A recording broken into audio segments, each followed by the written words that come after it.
혹시 민사재판을 준비 중이시거나 진행 중이신가요? 아니면 나홀로 소송을 준비 중이신가요? 요새는 AI도 있고 법정에서만 실수하지 않으면 되겠지라고 생각하시는 분들이 많습니다. 지각하지 않고 욕하지 않고 예의만 지키면 될 거라고 생각하시죠. 하지만 실제 법정에서는 전혀 예상하지 못한 함정들이 숨어 있습니다. 겉보기에는 아무것도 아닌 것 같은 한마디 대답이 또는 재판장님의 평범해 보이는 질문에 대한 잘못된 반응이 여러분의 승소 가능성을 완전히 뒤바꿔 놓을 수 있습니다. 저는 서울고등법원과 서울중앙지방법원 민사부 재판연구원 경력 등을 거쳐 지금까지 600건 이상 민사소송을 경험하면서 사건을 작은 실수 하나로 놓치는 당사자들을 많이 보았습니다. 오늘 영상에서 말씀드릴 4가지만 피하셔도 여러분의 소송 성공률이 크게 달라질 것입니다.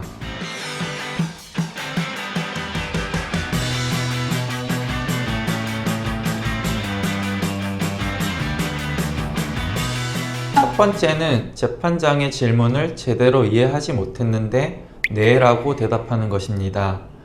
이는 변호사가 있어도 당사자 본인이 직접 답변해야 하는 상황에서 반드시 주의해야 할 문제인데요. 법정에서 가장 위험한 실수 중 하나입니다. 재판장님께서 평균 임금에 대해서는 피고가 얘기하는 대로 다툼 없는 사실로 정리해도 되겠습니까? 라고 물어보셨다고 가정해 보겠습니다. 여기서 핵심은 다툼 없는 사실로 정리라는 표현입니다. 이것은 앞으로 그 부분에 대해서는 더 이상 다투지 않겠다는 의미거든요. 그런데 많은 분들이 이런 법률 용어를 제대로 이해하지 못한 채 습관적으로 네라고 대답해버리시는 경우가 있습니다. 특히 나홀로 소송을 하시는 분들의 경우 이런 법률 용어에 익숙하지 않아 더욱 위험합니다. 이럴 때는 솔직하게 재판장님, 방금 하신 말씀을 제가 정확하게 이해하지 못했습니다.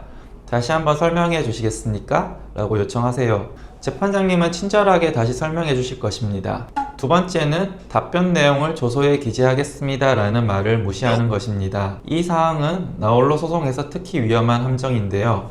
변호사가 있어도 당사자 진술 시 반드시 주의해야 합니다. 그러면 그 답변 내용을 조서에 기재하겠습니다 라고 말씀하실 때가 있습니다. 이 순간이 정말 중요합니다. 왜냐하면 변론조서에 기재된 내용은 판결에 직접적인 자료가 되고 한번 기재되면 나중에 번복하기가 거의 불가능하기 때문입니다. 나홀로 소송을 하시는 분들은 이런 절차적 의미를 모르고 넘어가시는 경우가 많아 특히 위험합니다. 만약 여러분이 질문을 명확하게 이해하지 못했거나 답변에 실수가 있을 가능성이 있다면 이렇게 말씀하세요. 재판장님, 조서에 기재하기보다는 서면으로 정리해서 제출하겠습니다.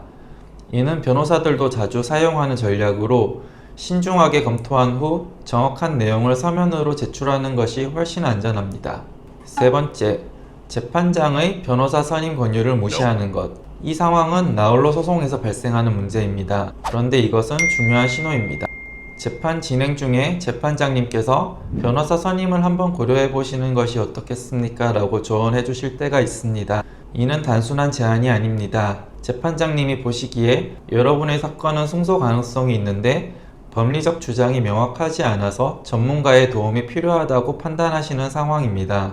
민사소송은 변란주의 원칙에 따라 당사자가 주장하지 않은 법리는 재판부가 알고 있어도 적용할 수 없습니다. 즉, 아무리 좋은 사실관계가 있어도 적절한 법적 주장을 하지 못하면 패소할 수 있다는 뜻입니다. 재판장님이 이런 조언을 해주신다면 반드시 진지하게 고려해 보시기 바랍니다. 네 번째, 재판장의 정리 요청을 무시하거나 미루는 것.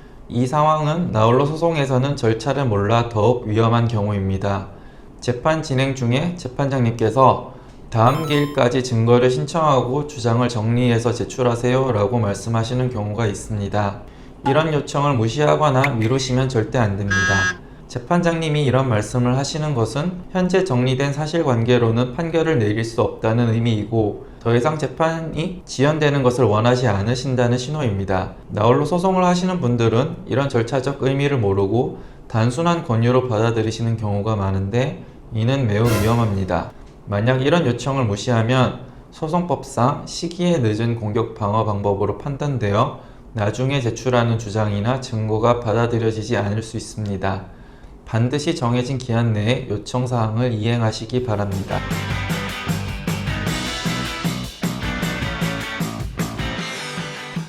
오늘 말씀드린 4가지 사항들은 모두 실제 법정에서 자주 일어나는 일들입니다. 저는 지난 5년간 600여 건의 민사소송을 진행하면서 작은 실수 하나가 전체 소송의 결과를 좌우하는 것을 수없이 보았습니다. 법정에서의 모든 발언과 행동은 기록으로 남고 판결의 근거가 됩니다. 따라서 신중하고 전략적으로 대응하는 것이 무엇보다 중요합니다.